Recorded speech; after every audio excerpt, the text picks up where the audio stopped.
Boa noite a todos. Sejam todos muito bem-vindos, a essa casa de oração e de aprendizado.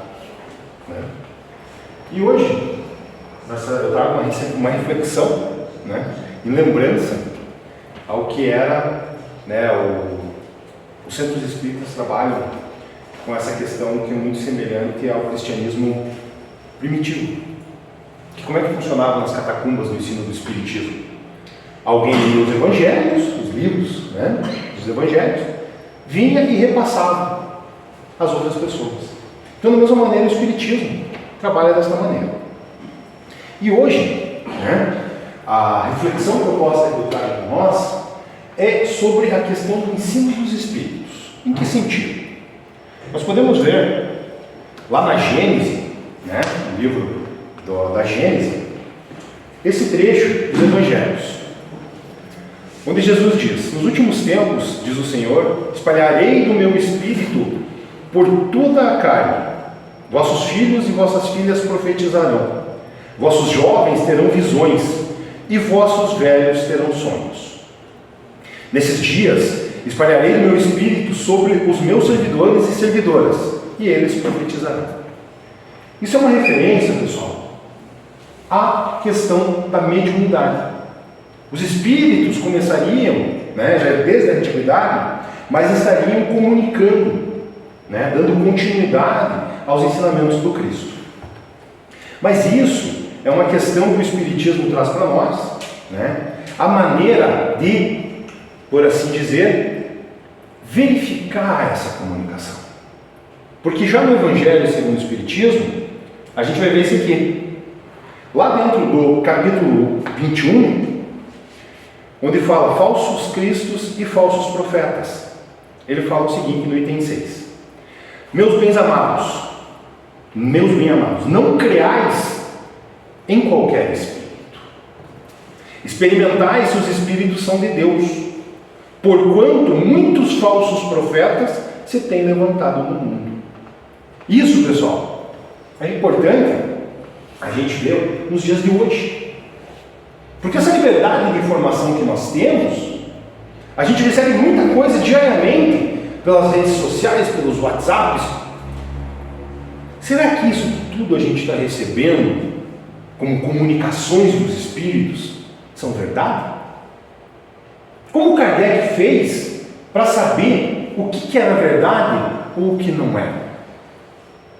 Qual o meio que ele teve? O que embasou a nossa doutrina? Kardec, o bom senso encarnado, como foi falado, no seu velório, lá no seu enterro, ele falava que Kardec era o bom senso encarnado. Por quê? Porque ele tinha um senso crítico muito forte, Então ele desenvolveu o que a gente chama de controle universal dos ensinos dos espíritos. O que vem a ser isso, pessoal? Esse controle universal dos ensinos, do ensino dos espíritos. Nós sabemos que não é porque uma pessoa desencarna que ela se torna gênio, que ela se torna santa, tendo por essa acepção. Então, nós temos que ter muito cuidado, porque o que o espírito era enquanto encarnado, ele é enquanto desencarnado. E assim como aqui, no plano encarnado nós temos diversos tipos de espíritos, pessoas boas, pessoas más, pessoas levianas, pessoas brincalhonas, nós temos espíritos da mesma maneira, bons, maus, brincalhões, que vão comunicar. E como é que a gente faz para saber se aquilo que a gente está recebendo é sério? Se aquilo que a gente está recebendo é daquela pessoa que assina a mensagem? É isso que Kardec trabalha no controle universal, do ensino dos espíritos. Lá na introdução do Evangelho segundo o Espiritismo, no item 2, diz ali: autoridade da doutrina espírita, controle universal do ensino dos espíritos. Se a doutrina espírita fosse somente humana, ou seja, Kardec pegou e escreveu a doutrina, não teria esse penhor que ela tem, que é a questão da revelação espiritual. quis Deus que a nova revelação chegasse aos homens por mais rápido caminho e mais autêntico. Ou seja, incumbiu os espíritos de levá-los de um polo a outro, manifestando-se por toda parte, sem conferir a ninguém o privilégio de lhes ouvir a palavra. Como assim? A gente tem que lembrar que naquela época de Kardec, mal e mal existia telégrafo. E mesmo o telégrafo era uma coisa meio rara, né? E as comunicações que ele recebeu, né, foram milhares de cartas, de comunicações de médiuns de diversos pontos, trazendo essas informações. Certo? Tanto que Kardec, se você pegar nas obras básicas, ele não coloca o nome dos médiuns. Nas obras básicas, ele coloca o nome do espírito que comunicou, não dos médiuns. Certo? Por quê? Para tirar essa questão pessoal. Quem trouxe a comunicação? O espírito. Né? Então, muitas das vezes, tem que passar por esse controle universal do ensino dos espíritos para evitar que a gente pegue e publique alguma coisa equivocada. A doutrina espírita, com isso, tem um duplo caráter. Certo? Que seria qual? O caráter da revelação divina, porque Deus incumbiu aos espíritos de trazer essa comunicação, e a revelação científica.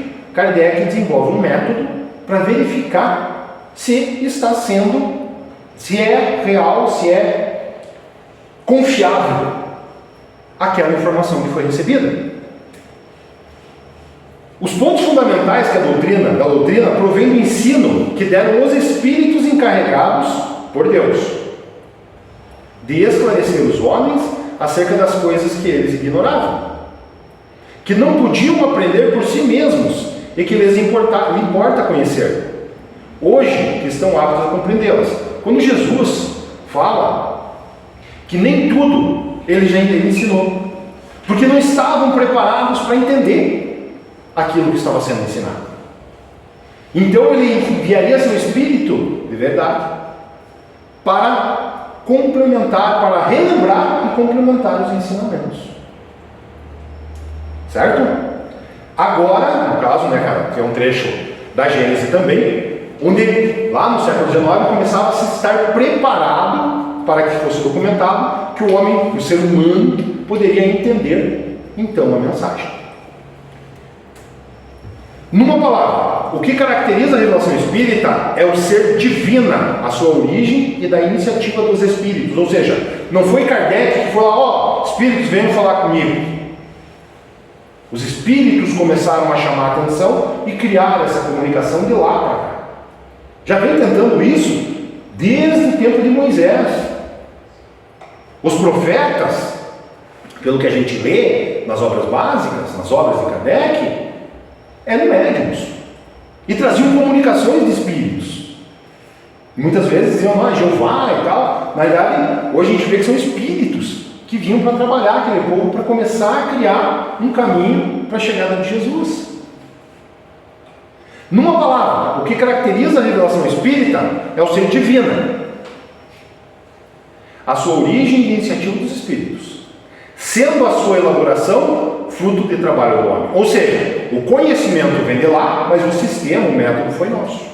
A elaboração foi nossa. E quiseram, então, que fosse, né, no caso Kardec, que fosse esse codificador. Um último caráter da revelação espírita é ressaltar das condições, mesmo em que se produz, é que, apoiando-se em fatos, tem que ser, e não poderia deixar de ser, essencialmente progressiva. Ela não é estancada, ela não é presa, ela não é cheia de dogmas e costumes que você não pode reformar. Kardec já disse, se houver dúvida entre o espiritismo e a ciência, fique com a ciência quando ela for comprovada. Certo? Não é para dizer, não, isso aqui é o que acontece, isso aqui é não. Kardec diz, a doutrina é progressiva, ela progride, ela evolui. como todas as ciências da observação. Né? Se nós pegarmos lá os primórdios de ciências de observação, por exemplo, psicanálise, psiquiatria, começar de um jeito e o pessoal vai aprendendo como funciona e vai evoluindo o modo do trabalho. Né? E como cumprir o que nos compete como espíritas na parte da elaboração humana? Como que nós fazemos isso? Como que nós trabalhamos a parte que nos compete? Como é que nós estamos fazendo isso hoje? Será que eu recebo uma mensagem no meu WhatsApp e só mando para frente já? Não vejo se ela é verdadeira. Não vejo se de fato foi aquele médium que escreveu. Né? Nós temos que pegar e fazer o quê? Nós temos que olhar o que nós estamos compartilhando em nome da doutrina também. Certo?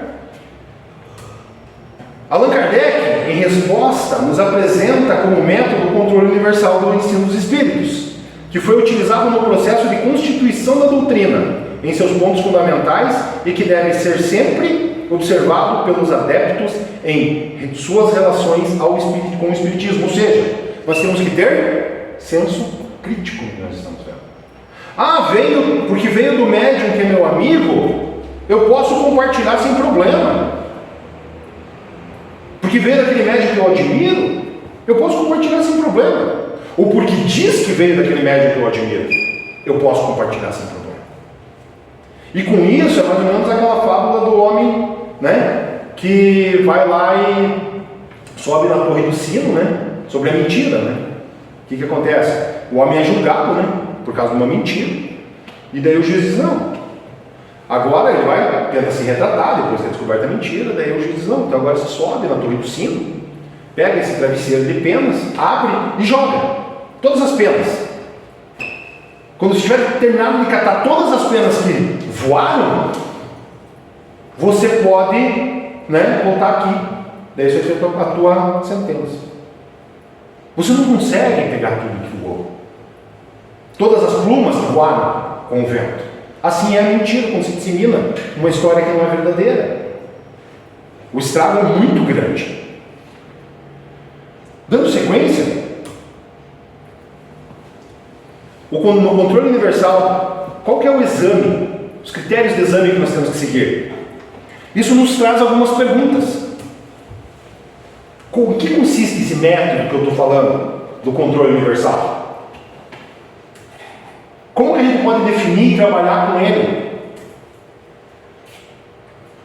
Como foi utilizado por Kardec no processo de constituição da doutrina?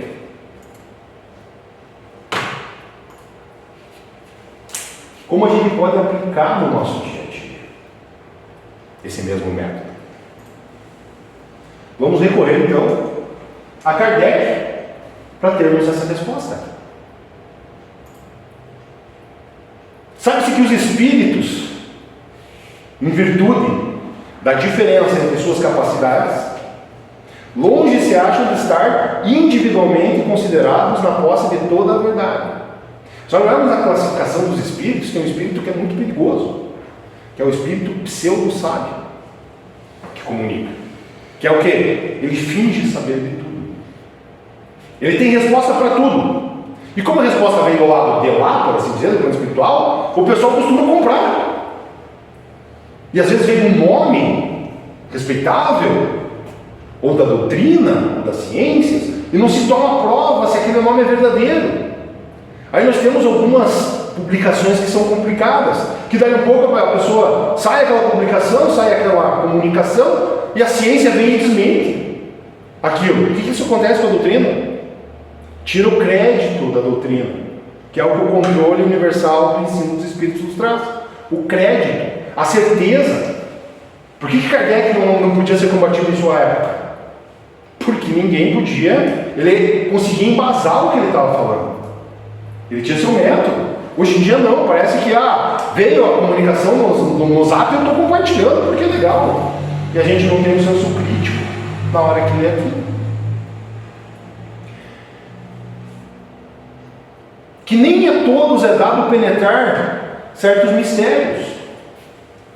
Ou seja, os espíritos só têm conhecimento do que eles têm, da evolução que eles têm para ter esse conhecimento.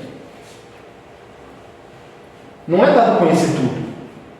Ninguém conhece tudo, né? Ninguém não, né? Deus, né? Espíritos muito evoluídos, Jesus conhece muita coisa, Deus conhece tudo, mas espíritos que estão se comunicando com a gente não conhecem tudo e nem de tudo, né? Enfim, ó, que o saber de cada um deles é proporcional à sua depuração, ou seja, ao seu grau de evolução. Enfim, que só os espíritos da categoria mais elevada, os que já estão completamente desmaterializados, se encontram despidos das ideias e preconceitos terrenos. Ou seja, o espírito pode ter desencarnado 100 anos atrás, ou ontem. Dependendo como é a evolução dele, ele vai trazer os mesmos preconceitos, os mesmos conceitos que ele trazia. Por exemplo, desencarna um espírito lá na era medieval, onde se considerava que a Terra era plana. Ele vai dar uma comunicação agora, ele vai dizer que a Terra é redonda? Não. Ele vai dizer de acordo com o que ele conhece. Muito bem. Enfim, que só os espíritos da categoria mais elevada e que os que já estão completamente desmaterializados se encontram despidos das ideias e preconceitos terrenos. Mas também é sabido que os espíritos enganadores não escrupulizam em tomar nomes que lhes não pertencem, para impingirem suas utopias. Ou seja, um espírito que quiser enganar, vai dizer que é um espírito famoso, Fênelon, Santo Agostinho, Jesus, por que não? Se a gente procurar nas histórias dos centros espíritas, diversos centros espíritas têm comunicação de Maria de Nazaré, de Jesus, até do próprio Kardec, né? Tem uma história que diz que Chico Xavier combinou um código com o seu filho, que só ele sabe, que se a comunicação for dele, vai ter aquele código no meio. E até hoje, até onde eu soube, não encontrou esse código nenhum. Então quer dizer que, por mais comunicações que ele tenha, Chico não comunicou até agora, né? Resulta que, com relação a tudo que seja fora do âmbito do ensino exclusivamente moral, as revelações que cada um possa receber terão caráter individual, sem cunho de autenticidade. Certo? Ou seja, o espírito pode falar aquilo, mas é a opinião do espírito. Muitas vezes para concordar com o pensamento do médium. Não é um ensino geral, né? Isso está lá também no Evangelho do Espiritismo, controle universal do ensino dos espíritos, que devem ser consideradas opiniões pessoais de tal ou qual espírito, e que imprudente for aceitá-las e propagá-las levianamente como verdades absolutas. Isso aqui, pessoal, não se encaixa somente numa comunicação espiritual. Em todas as comunicações que a gente faz na doutrina hoje, temos que tomar muito cuidado com o que nós compartilhamos como informações, né? Ter certeza daquilo, buscar outras fontes de verificação. Quais são os critérios de exame? O primeiro exame é, sem contradito, o da razão. Se aquilo fere a razão, não é verdade, né? Por exemplo, o ensinamento do Espírito se diz, né? Se diz Madre Teresa e está aconselhando uma atitude violenta. Difícil, né? Então a gente já pode pensar que não é bem aquele ali, certo? O uso da razão. Toda teoria em contradição com o bom senso, com a lógica rigorosa e com dados positivos no sentido de comprovados, já adquiridos, deve ser rejeitada, por mais respeitável que seja o nome que traga como assinatura. Durante a pandemia agora, recebemos um monte de comunicações de espíritos que vieram depois a ser refutados, o que se torna bastante complicado. A concordância que nos ensinem os espíritos é a melhor comprovação. Ou seja, mais de um espírito ensina a mesma coisa para diversos médiuns, não para o mesmo médium, para diversos médiuns. De diversas fontes recebemos a mesma informação. Dando continuidade, importa, no entanto, que se tenha determinadas condições. A mais fraca de todas ocorre quando o médium, a sós, ou seja, a mais fácil de derrubar, interroga muitos espíritos acerca de um ponto duvidoso. Ou seja, aquele médium sozinho pergunta para um monte de espíritos, não tem ninguém para comprovar. Só ele comunicou e teve essas informações. É evidente que se ele estiver sob o império de uma obsessão, ou seja, sob influência de algum espírito com má intenção, né? Ou lidando com um espírito mistificador, ou seja, o médium está de boa fé, mas o espírito do lado de lá é mistificador, é brincalhão. Esse pode dizer a mesma coisa sobre diferentes nomes. Ele pode se dizer diversos espíritos diferentes, mas é sempre ele falando a mesma coisa. Tampouco garantia alguma suficiente haverá na conformidade que apresente o que se possa obter por diversos médiuns no mesmo centro, porque podem estar sob a mesma influência. Então, por ensino ser considerado doutrinário, por assim dizer, que a gente possa confiar nele, ele tem que ser recebido em diversas casas também, não só no centro espírita, porque a influência pode estar no centro. Isso, pessoal, Kardec falando lá no Evangelho, dessa maneira, embasando a autoridade das comunicações. Uma só garantia séria existe para o ensino dos espíritos: a concordância que haja entre as revelações que eles façam espontaneamente, ou seja, não sou eu perguntando, né? No caso, tentando induzir o espírito a responder aquilo, servindo-se de grande número de médiuns estranhos uns aos outros e em vários lugares, para que não possa existir uma influência dentro disso, né? Que é o meio como Kardec trabalhava, né? Na codificação. Recebeu milhares de cartas e ele trabalhou e codificou essas cartas para montar a codificação.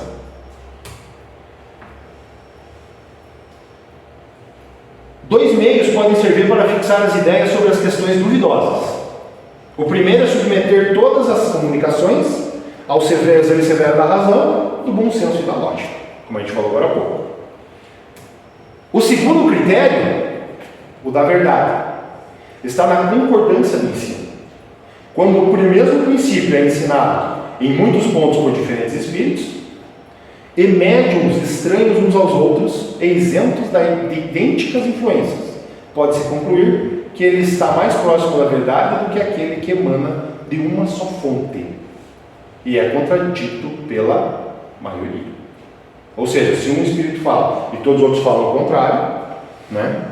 Ou a maioria fala o contrário, isso aqui está lá no que é o Espiritismo, falar a mesma coisa que o Evangelho, né? Noções elementares do Espiritismo, contradições. A no item 99. Submeter todas as comunicações ao exame severo da razão, do bom senso, da lógica rigorosa, com os dados positivos já adquiridos, cabe nos deixar bem claro os dados positivos, bem claro, são os pontos fundamentais da doutrina que foi constituída segundo esses critérios, ou seja, Kardec seguia esses critérios, devemos nós seguir também, para dessa maneira não estarmos disseminando informações incorretas. A concordância das revelações que se faça espontaneamente com diversos espíritos, em vários locais diferentes e através de vários médiuns sem nenhuma ligação entre si. Volta também, reforça ali, né? A aplicação desse conceito,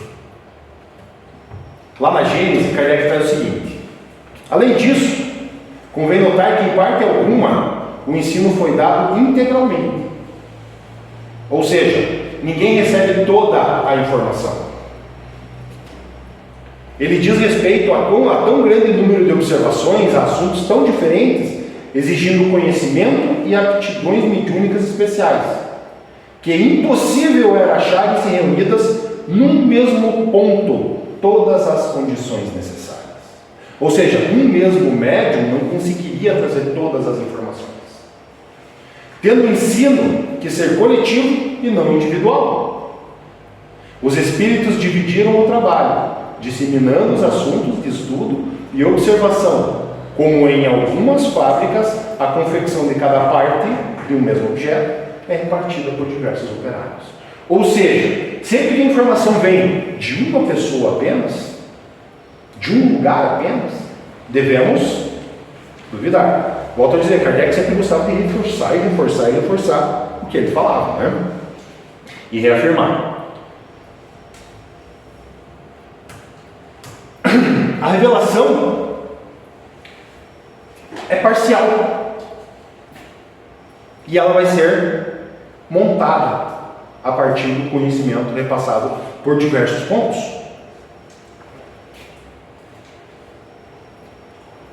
É necessário, né, agrupar os fatores espalhados, grupar os fatores espalhados,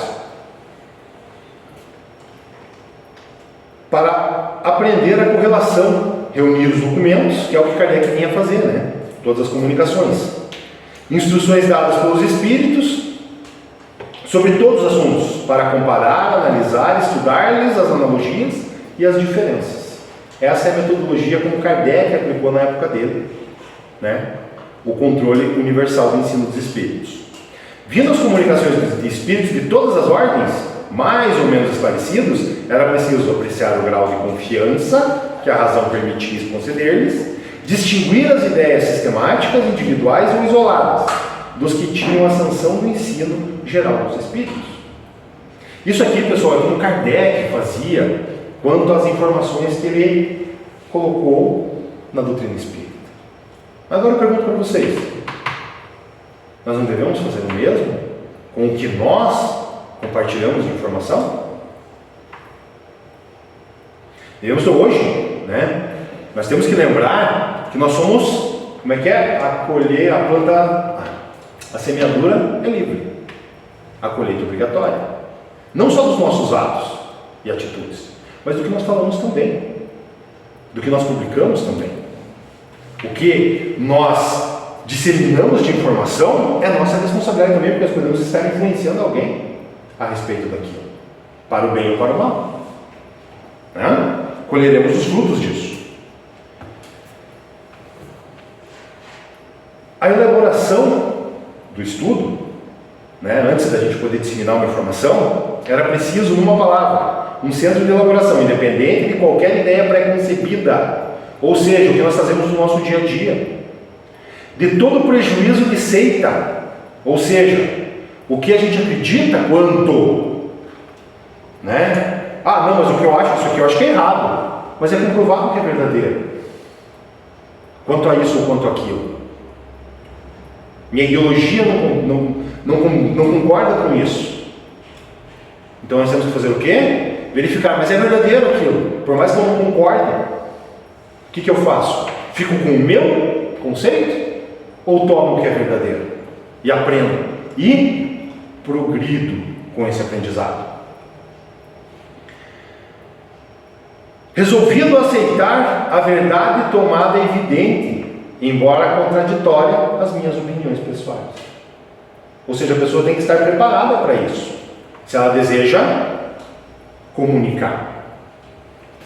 Esse centro se formou por si mesmo, pela força das coisas e sem desígnio premeditado. Ou seja, no caso aqui está se referindo ao próprio Kardec, né? Quando ele faz a compilação e ele trabalha, ele consegue trabalhar com essa independência toda, né? Com certeza todos aqui conseguem trabalhar com essa independência toda, né? Passa a informação somente, nem que seja contra nossas opiniões pessoais. Não, a gente tem que evoluir muito ainda, né? Esse controle universal é uma garantia para o futuro do Espiritismo. Porque, como eu falei agora há pouco, você traz uma informação contraditória à doutrina. E uma pessoa vai lá e comprova que você está errado. Cientificamente, né? em nome da doutrina, faz um ensinamento totalmente errado e compartilha isso. O que faz com a doutrina quanto a isso? Como se diz que é um livro espírita, uma obra, como é que é, sempre me foge o termo, uma obra subsidiária da doutrina, não é uma obra básica, uma obra subsidiária da doutrina. O que fez sucesso da doutrina formulada no livro dos Espíritos e do livro dos Médiuns, né? Por quê? Porque era totalmente embasado. Aí nós temos o critério da concordância. A manifestação precisa ser espontânea, você não pode estimular essas manifestações por parte do Espírito, né? A utilização dos critérios depende dos fatores alheios à nossa vontade. Os Espíritos do Senhor estabelecem o momento apropriado para trazerem essas revelações. Nós não podemos forçar, por assim dizer, né? Esse trecho aqui, ó, na dúvida, quanto ao critério da razão, rejeitai desassombrosamente o que a razão e o bom senso reprovarem. Se você lê e vê que fere a razão, deixe de lado. Já vai para a pilha dos excluídos, por assim dizer, né? E aqui vem uma frase de Kardec, lá do livro dos Médiuns: melhor é repelir 10 verdades do que admitir uma única falsidade, uma única só teoria errônea. Tudo isso que eu trouxe hoje, né, é para a gente verificar como estamos compartilhando as informações da doutrina, os ensinos que vêm dos Espíritos para nós.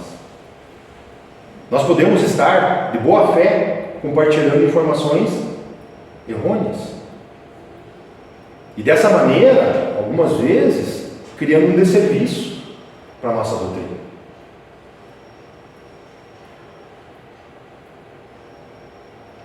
Era isso que eu tinha para hoje. Muito obrigado.